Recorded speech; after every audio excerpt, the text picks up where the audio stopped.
Monica, we are entering what some people's favorite time of the year, fall. Fall is a lot of people's favorite season for many reasons. Change of colors, temperatures cooling down, and moving into Halloween. So I thought we'd get started with superstitions. Yeah, I think that superstitions, for some reason, people do think they're a little bit spooky, and fall is a little spooky, if you will, because it is the decaying season. Winter's the dead season, but fall is when things start to die off. And I don't know why that has so much to do with superstitions. Black cats, don't let them cross your path. But since I love cats, when one crosses my path, I just go meow because I meow at all cats who cross my path. But as we talked about before, there are actually different towns who have laws against allowing black cats out at a certain time around Halloween. So it just must be something that a lot of people have clung to. That's really the only one I have tied to this time of year. Okay. Well, I need to thank Paul for inspiring the episode. I know he gives us a lot of ideas and he wants credit sometimes, but I was having podcaster's block while I was trying to compile an episode to record. And so the next morning I go to kiss him goodbye and I was half inside the apartment and half outside. And he said, wait, come all the way out. I was like, what are you talking about? He's like, no, just step all the way out.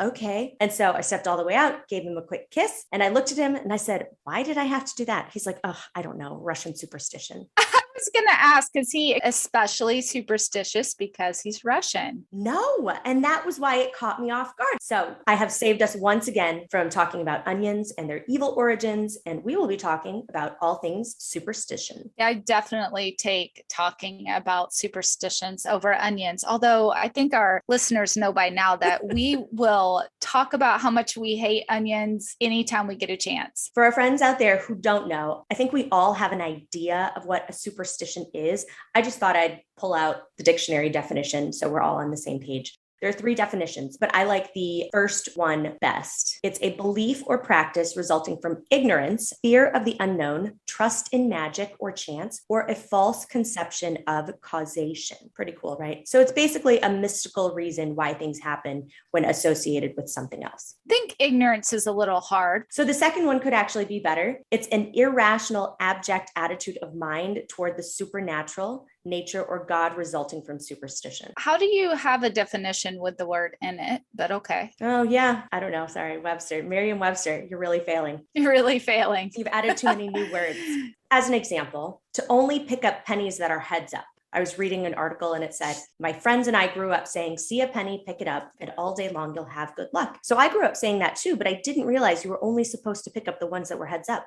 I went around picking up every penny I found. Well, of course, because we probably heard it the first time in Greece when Kaneki sees the penny and picks it up, and then he gets hit in the head with a car door. Oh. I'm sorry. That's every time I think of that. He said, see a penny, pick it up. All day long, you'll have good luck. And then he reaches down to pick it up and then gets knocked in the head with a car door, which is why John Travolta's character ends up in the race. Anyway, that's probably going to get cut, but that's all I can think of. Oh, that's cute. That's cute. And when you said Greece, I was thinking the country. Oh, I thought you were talking about some ancient origin. Well, that makes sense. I could actually see where you would think that, considering we're talking about superstition. It could have been some sort of Greek god. It could have been. Oh my gosh, this is awesome. So, friends, I've broken the superstitions down into a couple of simple categories. I've got bad luck superstitions with a remedy. I've got good luck superstitions. And then I have bad omens. That sounds really bad. That's going to be interesting. So immediately when I thought of superstitions and ones that I hold, I don't toast with water. So if I'm at dinner and someone wants to toast, it's bad luck to toast with water. It means you're going to die a water death. Uh-oh. Sorry, everyone who I've toasted your wedding with water. Yeah. Sorry about that. So then I started thinking, I'm like, no, I have a few more. And as I've been planning this episode, I've noticed that I am also imparting my superstitions, although I'm not very superstitious, on my children without even knowing it. What do they do? Well, Sienna loves umbrellas. She is constantly opening umbrella indoors. So we're going to talk about that. Oh, does she want to know about umbrella factories in the late 1800s? How did you know that's what we're going to talk about? The origin of the umbrella. We'll just start there. That's a good start. Here we go. Yeah. Opening an umbrella inside. Sienna did it the other day in a store, and I was like, "Rah!" Not because I thought she was going to knock things over or poke someone's eye out, but because she opened the umbrella indoors. Apparent origin is the umbrella shades us from the sun, and because of that, they're somehow magical. You open an umbrella inside, out of the way of the sun, it offends the sun god. And it may even signify impending death or ill fortune for both the person who opened it and the people who live within the home. So maybe in a store, it's okay. So I have a question then. When were umbrellas invented that we were afraid of sun gods? The first recorded use of the sun protecting parasol comes from ancient Egypt over 3,500 years ago. Then that would make sense to me at that point. Well, I do not associate umbrellas with the sun as much as I do the rain. So I have often wondered, but okay. So if you think of when superstitions were probably very popular, think of the Victorian era. Everyone had a parasol. No one wanted to be in the sun. So the next one I thought of that I actually abide by is breaking a mirror. I never want to break a mirror. Go ahead. Monica, what? I have a broken mirror in my office, and it's been here for almost a year. It is a full-length mirror that I accidentally broke. And while I don't know that they're bad luck, they are pains in the butt to get rid of. It's very heavy, and I'm afraid it's just going to shatter if I take it downstairs. I don't know how to transport it out of here. So I do feel like it has brought on its own level of bad juju in my office. Yeah. And I kind of need to get it out of here. You are going to want to get rid of it this weekend. Okay. Mirrors were thought to be reflections of the soul. And so breaking a mirror was believed to be harmful to the soul. That's why vampires can't see their reflection. Exactly. But you'll be happy to know that there's a remedy. Okay. Is it taking it out to the trash? Oh. No. You do take it outside and you bury it in the moonlight. Yeah, I'll get right on that. I'm sure my neighbors who already think I'm a little wacky from some reels I've made recently out in the yard, they're not going to think anything of me digging a hole the size of a human in the moonlight and burying something. It'll be totally natural. Yeah. Oh my gosh, that would be hilarious. I almost want to do it. There's no way Zach would let me ruin our grass. Oh, if I lived in the country, or if I lived with a husband who didn't care so much about the lawn, I think I might have to do it. Well, I'll wait for that time, and we'll make a movie out of it. It'll be awesome. I like to pontificate the reasons why when we don't have them, because that's just as fun as learning them. So if it has to do with the soul and it has to do with moonlight and you need to bury it, there must be something to the soul and the darkness. Is this a Victorian superstition? Article from everydayhealth.com just basically says in more superstitious times. Part of the definition of superstition is believing in something without really having a reason. There's no scientific reason. It's a belief in like spirit, God, nature. And so I think science has dispelled a lot of superstitions. Right. So the article does talk about kind of the origin, but then when it comes to the remedy, it doesn't go into why it's the remedy. I take it to mean that the remedy just kind of grew up with the superstition. Okay. And people needed a way out of it. Yes, that's a big part of superstitions, is needing to get your way out of those evil forces. So I'd like to go back to the definition of superstitions and just speak to that. And you talk about how you can't let your daughter open that umbrella, even though you know better. And Paul has to have you step over to give him the kiss. So I think that speaks to the fact that there is something inside of us as far as a soul goes. There's something there that we've all experienced that we can't see. So while there might be some ignorance attached to superstitions, I don't think that we're completely in the wrong when we have them, because we do have that sixth sense inside of us. There are things we can't explain. And I think that we can have all the science, we can have all the answers, but we're still going to have that part of us that we can't explain. Well, and I think that's a very good point, especially leading into the next one because, breaking a mirror, the mirror was thought to reflect the soul. Mm-hmm. Same with walking under a ladder. So Okay. apparently the shape of an open ladder is a triangle, which signifies life in some mythologies. And then when you walk through the triangle, you're tempting fate. And you also risk awakening spirits that live within the triangle, including evil spirits who may not be happy that you just interrupted them. I think a lot of these superstitions, the ones that have been dispelled because of science, but the ones that can't be, like this ladder, it's because of supernatural. Yes. You either believe in it or you don't. Okay, I didn't realize that about the triangles. So now I'm a little freaked out. I've gone through a few ladders because I'm like, that's just silly. So what am I supposed to do now to counteract that? I'm so glad you asked. So if you do accidentally walk under a ladder, you can remedy the bad luck by placing your thumb between your index and middle fingers and holding it for at least 5 seconds. Or cross the fingers of both hands while calling upon the sign of the cross to protect you from evil. Oh. Yeah, it's pretty easy. Interesting. Mm-hmm. If you put your thumb between your index and middle fingers, it kind of fills the whole of a triangle, if you will. I don't know if that's where that came from. Very interesting. Really interesting. Okay. So I used to make it a point to walk under a ladder because, like you, I thought, this is ridiculous. So I would just see a ladder, walk right underneath it. I might not anymore. I don't know. So Monica, I want to bring up Friday the 13th. Zach and I usually take donuts around to local businesses to counteract Friday the 13th. Oh, I love that. That's really great. Yeah, we're goobers. That's a really nice counteracting measure.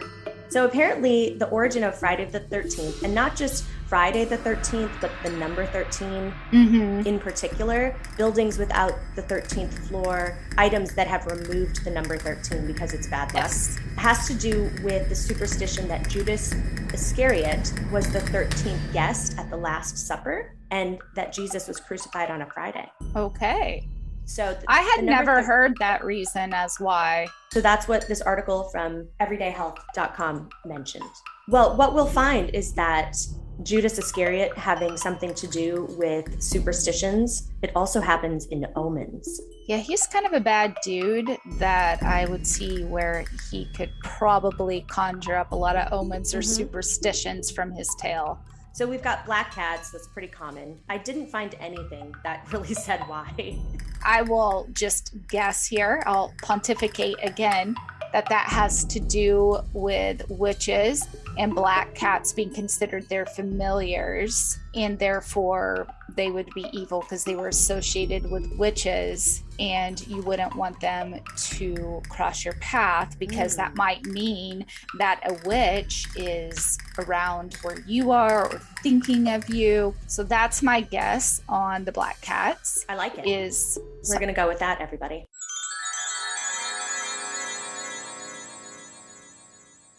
So now we've moved on to good luck superstitions. And Monica, you had just wanted to talk about knocking on wood. What do you associate with knocking on wood?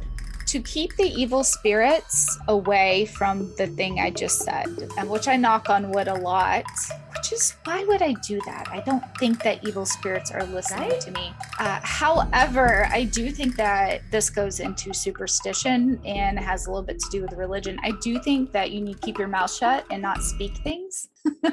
There is some basis for why I believe that. So I can see where people went from speaking things, knowing that they weren't supposed to speak them, and then knocking on the wood. The knocking on wood immediately after may come from the origins of the superstition, which apparently come from 19th century British child's game called Tiggy Touchwood. So think of it like tag, and you can gain immunity by touching the nearest piece of wood in this game. You're by a piece of wood, the person who wants to tag you is close by, you touch the wood. So the British still say touch wood, and then countries all over the world have their own versions, which I think is really cool. The Italians prefer to touch steel rather than wood. That's not as readily available. No. This article theorizes that it might be related to iron horseshoes. The Polish and the Russians touch unpainted wood. The Turks knock twice, and Latin America knocks on wood with no legs.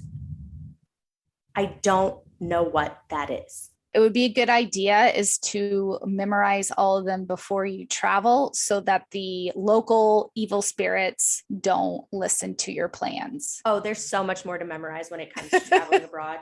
Just wait till we get to omens. Yikes. Oh no, maybe we should put this in with our passports.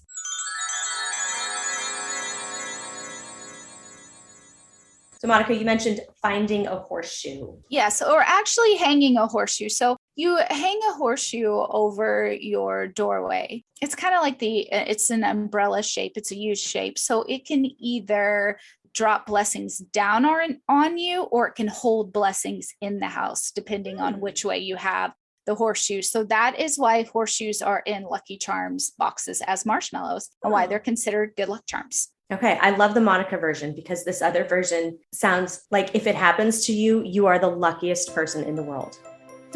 If you find a horseshoe? Yes. So if you find one of these good luck charms, you pick it up with your right hand, you spit on one end, and you make a wish and toss it over your left shoulder. Then you leave it where it lands. Well, I guess you could also do that with a horseshoe. I've never heard where you get one and toss it over your shoulder. Interesting. So the other part of the superstition claims that the number of nails left on an abandoned horseshoe will tell you how many years of good luck you'll have. Oh. So last but not least, we have salt over the shoulder.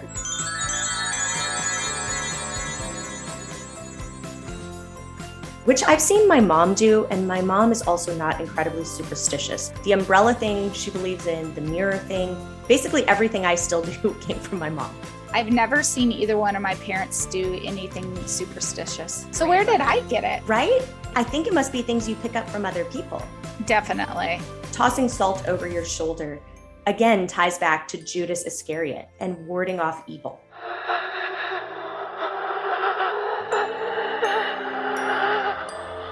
So in the painting of the Last Supper, Judas Iscariot was behind Jesus. Yes. And Judas Iscariot is portrayed as having accidentally spilled the salt. So okay, you're supposed to take the salt that's been spilled and toss it over your shoulder in order to ward off the evil that the devil himself is bringing. Okay, so I listened to a podcast who I feel like should have done a little bit more research, not gonna lie, on superstitions a few weeks ago. And they mentioned salt, and they were also pontificating the salt. They've got a couple details I think that they missed. One is, my understanding was that you took the salt and you threw it over your shoulder, but it was a brand new salt. This part that you just shared, though, makes more sense. The spilled salt you throw over your shoulder, not new salt, which this makes a lot more sense than what was being explained in this podcast that I really like for learning random facts from. So I'm really a little disappointed. But they did pontificate that why would it be bad luck to have spilled salt in the first place, even if Judas was doing that, not just because he did it, but at one point in time, salt was hard to come by. And a preservative. So, yes. You know, so if you're spilling the thing that's going to keep your meat from spoiling, that'd be bad. What struck me most was that Judas Iscariot is tied to, several superstitions. And probably many more. Mm-hmm. I haven't thought about him in years, honestly. You haven't thought about Judas? No, not until right now. It's like, oh, okay. Only at Easter. Exactly. Yeah. I don't think of him on the daily like I probably do, Jesus. Right. Monica, we've gone through some common superstitions, good and bad, but now we come into omens. Okay. That sounds far worse, in my opinion. I think omens sound really cool and even more interesting than good luck and bad luck. It does, doesn't it? The idea of spirituality is in the word omen in my mind. Yes. Did you ever watch back in the 90s, the horror films, The Omen? No. Oh, gosh. No. Maybe I'll put that on my Halloween list. They're scary and weird, per usual.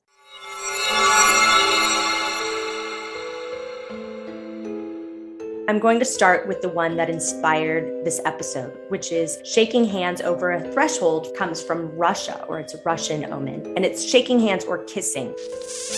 across a doorway. In Russian folklore, threshold is where the house spirit is believed to reside. And so if you bridge this gap with a handshake or a kiss, it's extremely bad luck. So you're supposed to wait until you enter a Russian home completely before shaking hands, or have the person inside the home come completely out before you greet them. Yes, I've heard this before. It's the in-betweens are considered bad luck.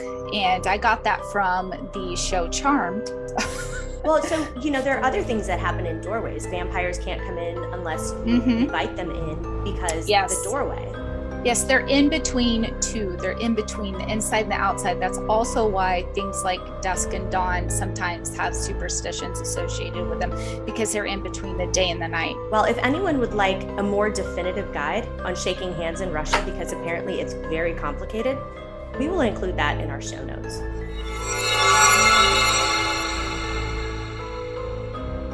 Monica, another one is never give someone in China a clock as a gift. Why? Apparently, the Chinese have a lot of bad omens, right? Everything from the number 4 to facial hair and a dog howling at night. But the worst one comes from clocks. If you give someone in China a clock, it's very rude because it implies that you're counting their time left on Earth. Wow, that's quite a jump. I agree, it is quite a jump, but if you look at the Mandarin language, the word clock is a homonym for attending a funeral or a wake. Oh, well, no, that's not a jump then. No, they're like, oh, thanks. So you want me dead? Got it.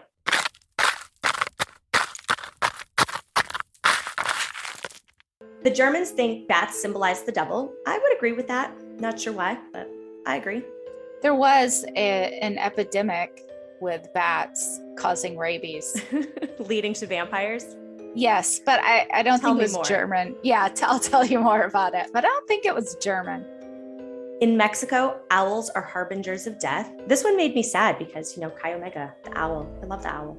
Owls being the harbingers of death, though, with Chi Omega, we do have the skull and crossbones as part of our symbolism. True. Because... Are you going to give away the whole story right here on the podcast? None of that. We're not going to go into any of that. Now we're getting into the really, what I think are very quirky and crazy ones. In Greece, if you see a priest walking in the street, you have to know a secret word. Well, where do you get the secret word from? It's a Greek word, and it translates to garlic, because if you see a priest walking in the street, it's a bad luck sign.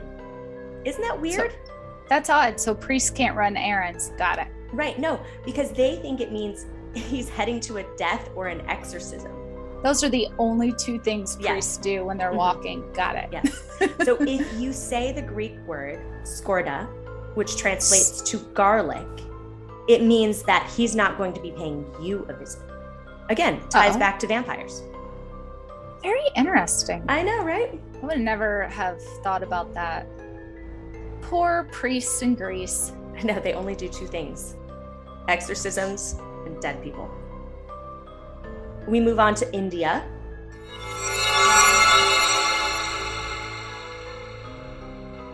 So it's a Hindu culture, and the god Lakshmi brings wealth to her devotees. But if you want to make her mad, you sweep your home after sunset. Oh, okay. So no housework after sunset. Got it. I love the way you think. I was thinking the same thing. Apparently, if you sweep your home after sunset, it means that you're casting her out of your home and inviting bad luck in, because she only visits after sunset. Oh, okay. Well, that would be rude. Think about it. If you had somebody over and you just started sweeping and vacuuming and cleaning while they were there, it would be super rude. You should definitely get it done before they come over. This one makes a lot of sense.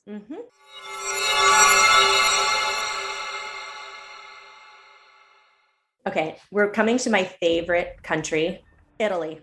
Did you know they're superstitious when it comes to bread?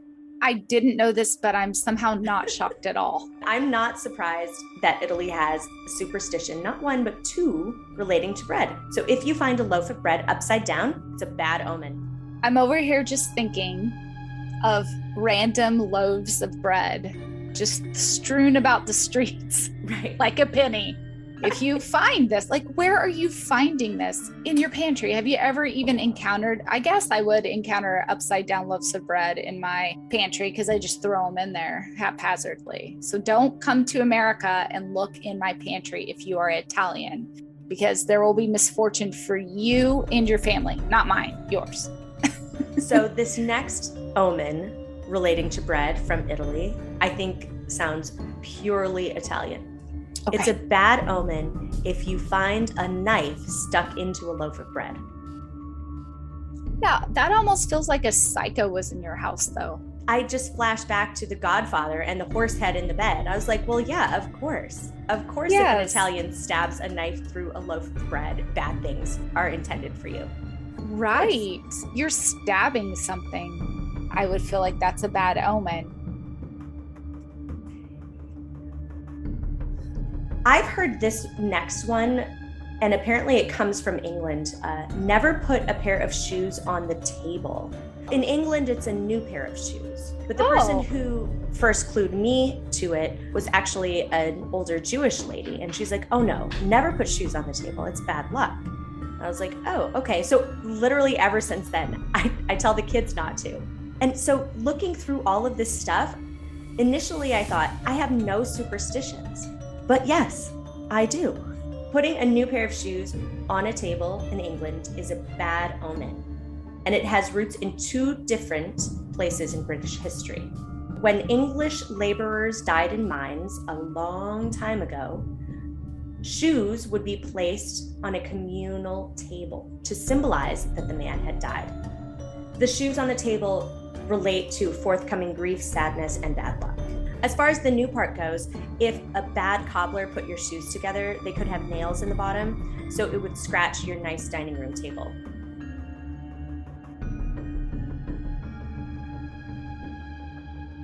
In Korea, writing your name in red means your imminent death.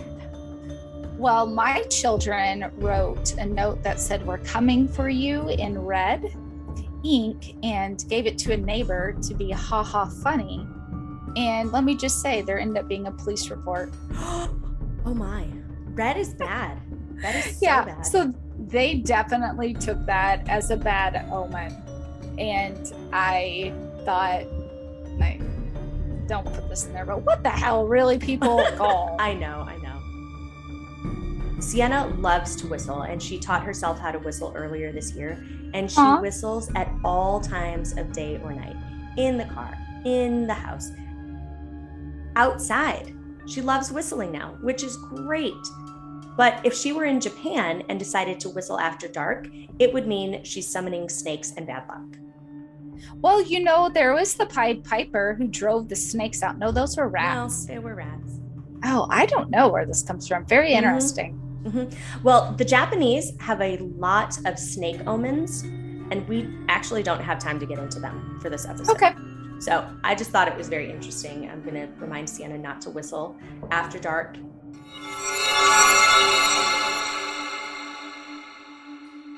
Scissors. My kids love running with scissors, but that is not what I'm talking about. I'm talking about the Egyptians, which, my God, what a great culture, right? The history. So if you use scissors and just pretend to cut things in the air, it brings bad tidings for you and your family and your ancestors and your descendants. You can't see my face, so you probably were wondering earlier why it sounded like I don't like the Egyptian culture. Yeah, it did. That's not what was going on. I was literally like, holy cow, Egyptians had scissors? Interesting. Very advanced culture. So it's because you're thought to be cutting up souls and spirits that are floating in the air.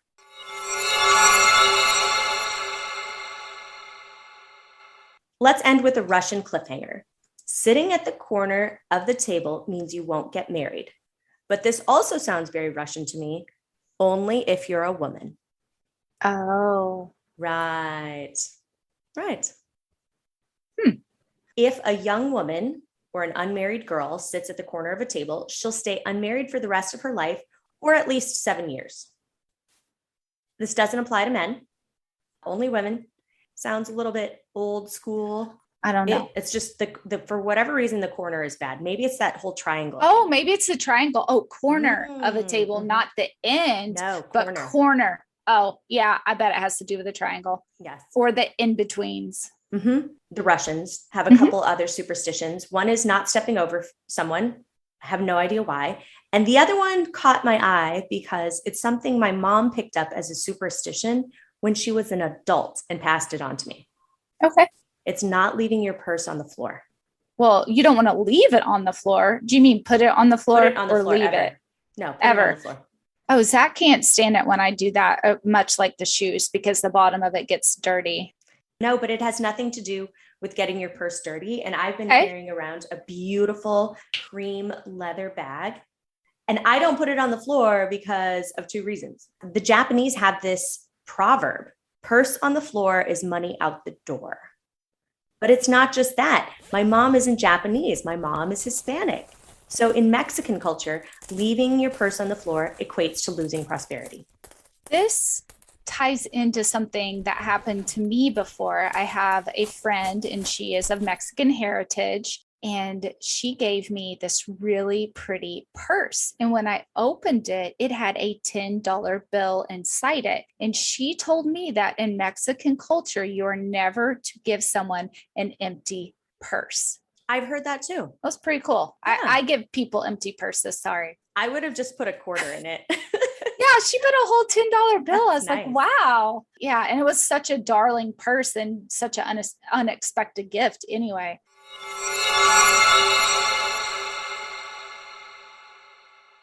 Monica, now that you have all of these good luck superstitions, bad omens rattling through your head, are you going to do anything differently today?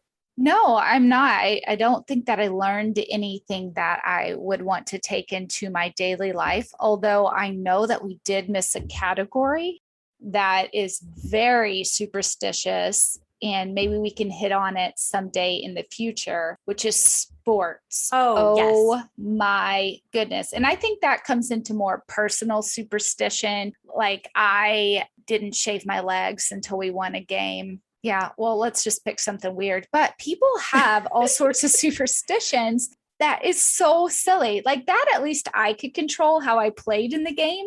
But I think it's funny when people have superstitions about their favorite sports team. They're like, I have to wear this specific shirt when we play this specific team or else. Or I have to eat nachos with jalapenos or else. Yeah, right. I think that's funny. And that could be a whole episode in and of itself. It's Before just Super honestly, Bowl. Yes. All right. So there are far more superstitions than we could actually get into because we could go into the sports, the sailing, acting, performing. I actually think that I've now adopted the don't walk under a ladder one just because I think maybe I was tempting fate. Well, I'm not going to sit on the corner of a table anymore because I don't want to be unmarried for 7 years. Right. But you're also not an unmarried girl.